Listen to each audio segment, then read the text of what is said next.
Hola, ¿qué tal, Jacob? Bienvenidos a un video más del Jacob. Pues se acabó, ya que Epic Man Ibarra pone en su lugar en su propio programa al mismísimo Ciro Gómez Leiva por tratar de nada más y nada menos justificar lo que hubo en contra de nuestro presidente Andrés Manuel López Obrador y más que nada también sobre Claudia Sheinbaum, como siempre defendiendo lo indefendible. Pues aunque ya sabemos que para eso le pagan al mismísimo Ciro Gómez Leiva. Increíble, pero cierto. Sí que, pues bueno, sin más preámbulo, pues veamos de qué se trata, cómo estuvo y ahorita comentamos, ¿por qué no? Si antes mencionar, si vengas aquí en los comentarios quién ganó el debate, si Epigmenio o el mismísimo Ciro Gómez Leiva.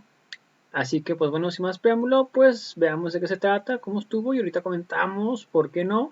Ciro, buenos días, Manuel. Buenos días. Buenos días a todas y a todos. Bueno, ya 2 semanas, 10 días después de la votación. 10 días después y un pulso ahí entre una parte de los varones del dinero y el poder para decir, hey, el contrapeso somos nosotros. Pero no creo que vaya más allá de estas vencidas que se juegan de entrada. Afectó el peso, afectó los mercados y afectó sus bolsillos. Entonces tampoco van a ir más allá, espero. Porque además, y de eso escribo hoy, el fenómeno que vivimos es una cosa muy singular. Y hablo de revolución, porque recuerdo que en Palacio, cuando entrevisté en esos días oscurísimos de la pandemia, hice una serie de entrevistas con López Obrador. En una de ellas le pregunto, ¿transformación es un eufemismo? Y él asiente y me dice, toda transformación es una revolución. Y también de revolución habló Claudia Sheinbaum en el Zócalo, la noche que ganó. Entonces digo que esta es una revolución como no ha habido otra en la historia. Y hago una serie de preguntas. Una revolución que tiene relaciones productivas, provechosas, respetuosas con la iniciativa privada. Habla de libre mercado, pero establece el principio que por el bien de todos, primero los pobres. Una revolución que respeta el principio de austeridad en el gobierno, que promovía el Fondo Monetario Internacional a su manera, adelgazando el gobierno, porque no puede haber gobierno rico con pueblo pobre, pero que tiene esta aparente contradicción. Una revolución que no hace como las otras, que cuando llegan al poder cambian la Constitución para establecer las condiciones que le permitan conservar el poder, sino que por el contrario, cambia la Constitución para establecer la revocación de mandato. Una revolución que renuncia al derecho ganado al tomar el poder, de garantizar su sobrevivencia, sobre todo en un entorno donde el enfrentamiento con los poderes fácticos es tan áspero, y no reprime, ni acota, ni persigue a la oposición, y a quienes se declaran enemigos de esta revolución.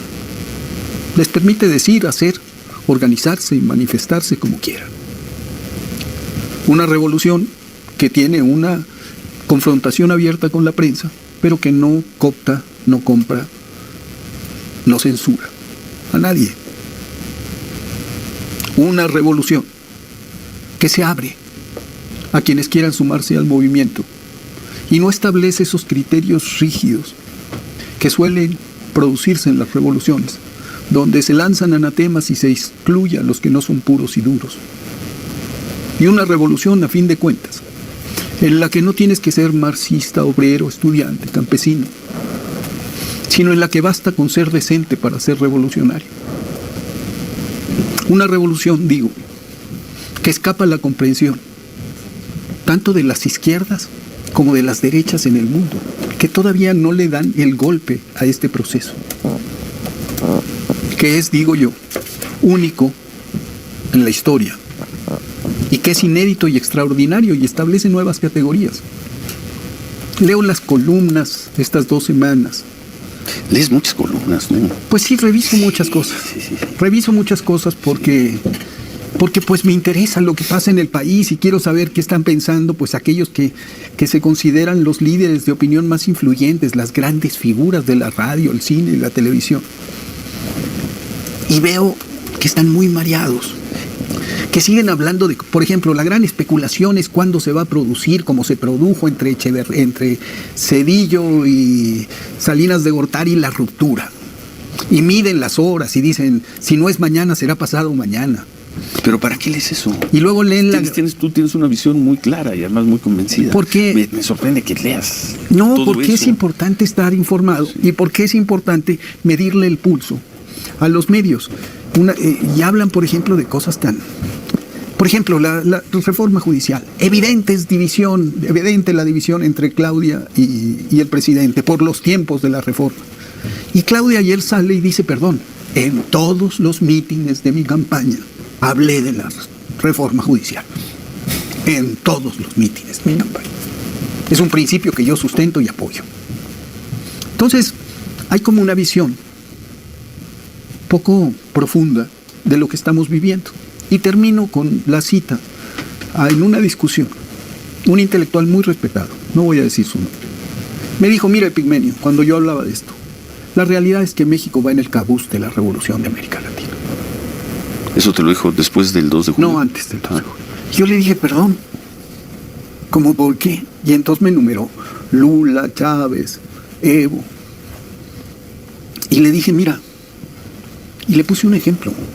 La revocación de mandato, la decisión indeclinable de ir a las urnas,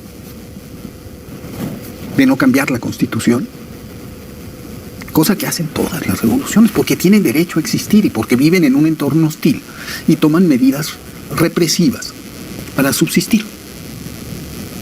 Y eso no se produce. Entonces lo que veo es que hay un entorno que se rige por viejas normas. Y lo dije la semana pasada, y que aplica viejas categorías del México de ayer para juzgar el México de hoy. Tenemos que prepararnos para vivir en el asombro, porque lo que está pasando no ha pasado en la historia. Y hoy más que nunca, con la primera presidenta de la República. Yo creo que es un tiempo luminoso, complejo, extraordinario y único, que nos debe obligar a formas de análisis más profundo y a buscar un entendimiento de las cosas tal como son. ¿Por qué tanta gente votó por López Obrador? Por Claudia. Por los programas sociales. No solo por eso. Las encuestas de salida dicen que un alto porcentaje de las personas que reciben programas sociales, 3 de cada 4 votaron Morena y López Obrador.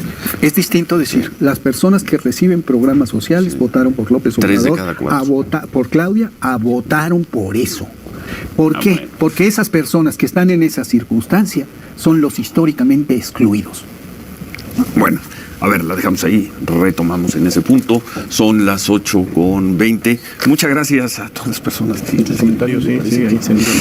que enfureció a muchos la entrevista que tuvimos hace unos momentos aquí con Max Cortázar. Gracias por los comentarios. Ya retomamos el tema un poco más adelante. Son las 8:20. Que no es, como entienden muchos, que quienes reciben programas sociales, porque reciben el programa social, sino por lo que significa el programa social. ¿Qué es el programa social? Es, 1, el reconocimiento de su existencia. 2, el reconocimiento de la deuda que la nación tiene con ellos. Y 3, un acto de justicia. La inmensa mayoría de estas personas que reciben programas sociales se reconocen en López Obrador y se reconocen en Claudia Sheinbaum. Eso yo lo vi en la campaña. De eso estuvimos hablando. Yo lo veía en los ojos, veía en los abrazos, lo veía en el júbilo, en la esperanza, en el reclamo. Y eso escapa a la comprensión de gente a la que la rabia, el resentimiento, la ideología nubla la razón. Tenemos que entender el fenómeno social que vive México, que es único, es original, es extraordinario. No se puede. Yo he cubierto muchas revoluciones y he seguido, por mi propia formación, las historias de las revoluciones.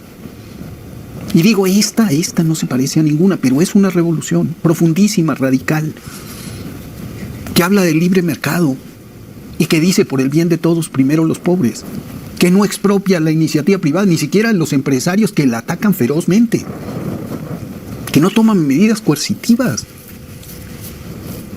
que renuncia al ejercicio de la fuerza, y es una revolución abierta, incluyente, que abraza a quienes se quieren unir. Y ahí hay una diferencia interna en Morena, que qué tanto y por qué.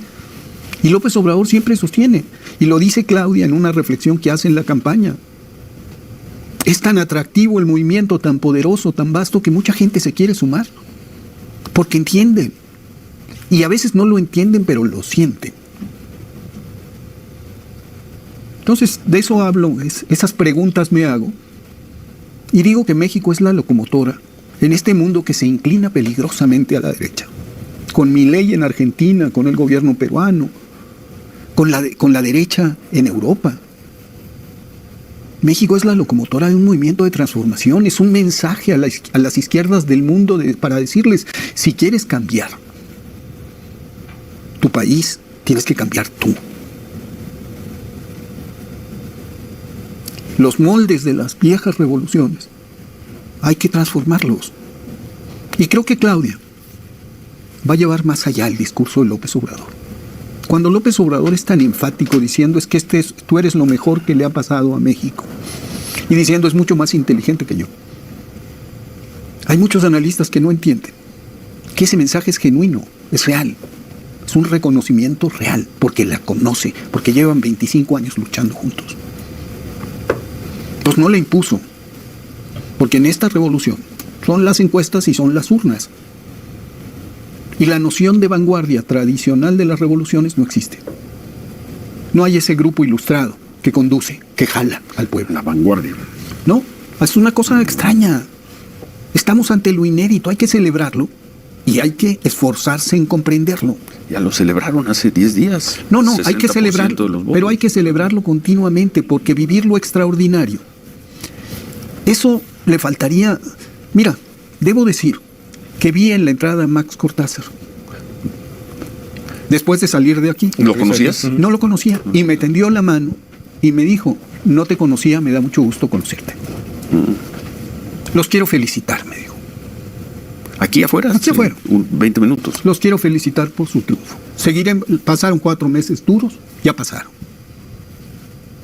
Si les va bien a ustedes, le va a ir bien al país. Eso lo dijo al aire también. Y vamos a reconocer, vamos a señalar lo que hagan mal y reconocer lo que hagan bien. De verdad, mucho gusto. Me sorprendió, me pareció amable y generoso. ¿Se puede saber qué le dijiste tú a él? Muchísimas gracias. Sin soltarnos la mano. Interesante. Sin soltarnos la mano, me parece. Y aquí lo dije, las victorias unen, las derrotas separan. Y la que va a pagar el costo inmediato va a ser Xóchitl. Vamos a ver.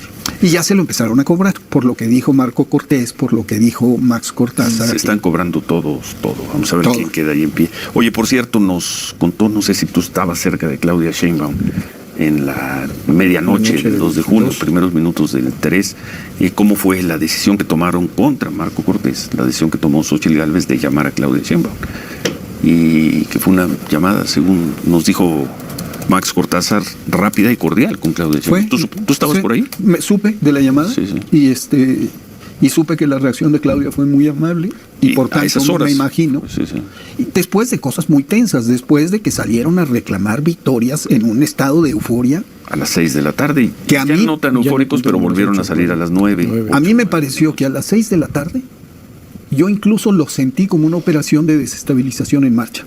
Reclamo la victoria en todos lados y luego, como se fueron retrasando los resultados, y era tal el rostro de Taboada reclamando el triunfo que tú decías, no puede ser que esté mintiendo. Bueno, nos dijo Max Cortázar, dijo, tomamos una encuesta, la de Massive Caller, y Massive Caller nos tenía adelante. Bueno, siguieron atendiendo. Le creyeron al final, hasta el final, a Massive Caller. Hasta el final. Porque dicen, las otras encuestas se encargaron varias, traían un porcentaje muy alto de rechazo. Y ellos creían o querían creer que ese rechazo son las personas a las que les preguntas, oiga, ¿por quién votó? Después de haber votado, dicen, yo no le digo, ya me voy, déjeme pasar. Pensaban que ese rechazo era como suele ocurrir. En favor de ellos. En otros momentos, en otras elecciones, como ha pasado en México, como pasa en otros países, rechazo al poder, al oficialismo. Sí, era el famoso voto oculto. Resultó que el voto oculto, como lo quieran llamar. Resulta que el voto oculto sí estaba oculto, pero a favor de Claudia. Entonces saludaste a... Lo saludé. Debo decir que pasó una cosa muy notable en estas 2 semanas. Desapareció la etiqueta de narcopresidente. Ya se acabó la campaña. O sea, era un componente de la campaña electoral. Pues sí. Eso era una operación de guerra sucia. Era una operación de campaña. De guerra sucia.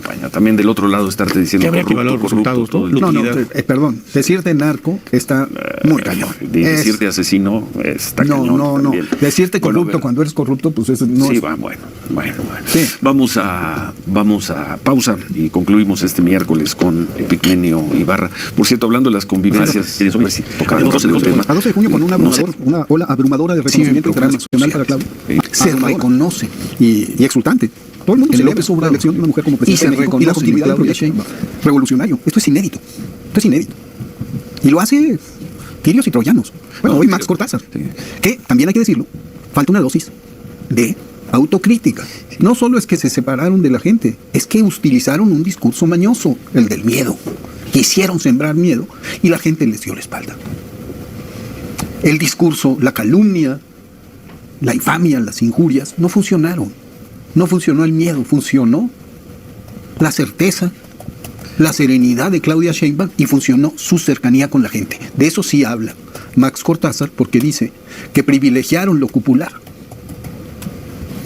La campaña estuvo dirigida a las cúpulas y mediáticamente perfilada, pero no cerca de la gente, su campaña. Y la campaña de Claudia, por el contrario, fue una campaña de cercanía profunda. Y eso tiene que ver con la naturaleza de este proceso, con el hecho, yo pienso en esta imagen del 27 de noviembre en aquella marcha masiva, donde van López Obrador y Claudia, y Badán también, y otros dirigentes, sumergidos entre la gente. Yo decidí ir pegado.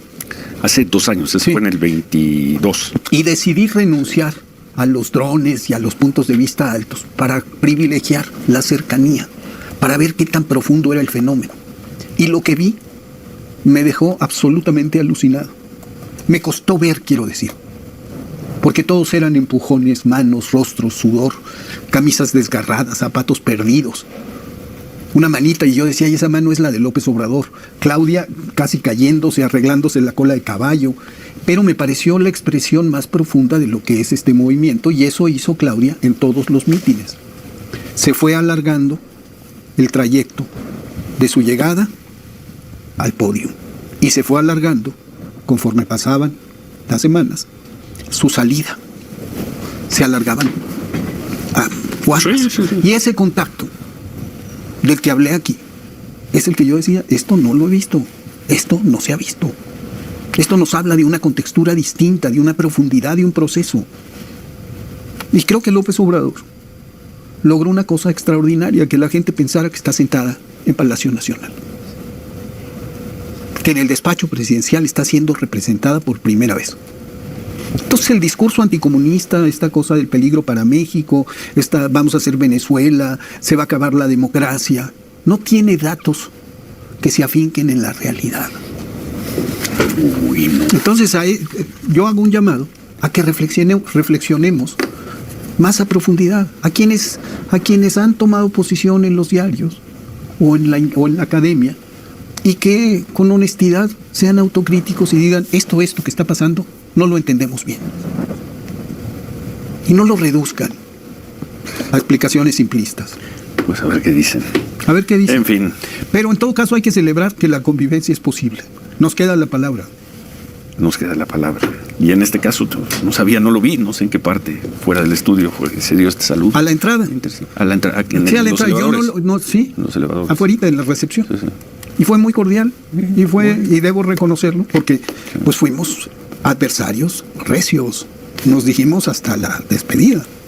Y sostengo que muchas cosas que hizo son inadecuadas, pero por lo menos debo reconocer que en efecto Xochitl esa noche llamó por teléfono a Claudia. ahora sabemos, se confirma lo que habían adelantado algunos columnistas, que contra la voluntad y con el enojo del presidente del PAN. Del PAN, que es el que sigue. Ya veremos las impugnaciones, pero no se ve nada serio. Y reconocer tu frase con la que empezaste hace 2 años y medio aquí en el programa de nos queda la palabra, ¿no? Mientras nos quede la palabra, nos queda todo. Nos queda todo. Y esta revolución, entre otras cosas, lo que garantiza es que nos quede la palabra. Porque nos invitaron el 2 de junio, Pigmenio y a mí, a participar en un programa de discusión en Televisa. Los amigos, mis queridos amigos de Televisa nos invitaron y pusieron el nombre de ese programa, no sé si era mientras nos quede la palabra o nos queda la palabra. Y le escribí a Pigmenio y le dije, retomando un clásico, creaste un pequeño clásico. Debe haber puesto un pequeño clásico de temporada, porque que son no, 2 años, 2 años y medio. Que no es mío, es de Blas de Otero. Sí, un poeta español. Sí, no, pero siempre lo has dicho, siempre has dicho, citando, por eso te dije, retomando un clásico, creaste un pequeño clásico, en fin. Sí, bueno. Y fue muy importante. Yo creo que fue buena la experiencia. A mí me gustó ver la del programa. La convivencia no fue. Domingo de la mañana. No hubo tensión. Yo me sentí cómodo. Decías que no habías ido a Televisa en no sé cuántos años. Sí, nunca. ¿Nunca? Bueno, sí, yo trabajé en Televicentro. A Televisa, a un foro. Y a sentarme frente a una cámara, jamás. Bueno, pues ya fuiste. No me lo hubiera imaginado. Pero te veías tranquilo, bien, te trataron muy bien, me trataron muy bien, me invitaron. Eso hay que reconocerlo. Nos invitaron a mí. Sí, bueno, pero tú tienes ahí un lugar ganado. No, yo llevaba 10 años también de no pisar ahí Televisa. Yo iba listo a decir, como decía Payán, no sean montoneros, vénganse de 100 en 100. Y no hubo necesidad. No, porque todo además teníamos la veda encima. Y actuamos de manera... Más o menos. Yo traté de ser muy escrupuloso desde el momento en que empezó la veda hasta que se levantó. Me preguntaban, ¿y cómo saludó López Obrador? Pigmenio, pues bien. ¿Cómo se nos iban a dar un cabezazo ahí. Los bien, y ya, y se hizo el programa. Conste que nos hemos dicho hasta la... Y terminó el programa y cada quien se fue a lo suyo. Ya, bien. Sí. Nos conocemos también hace muchos años. Sí. Todos nos conocemos. En fin.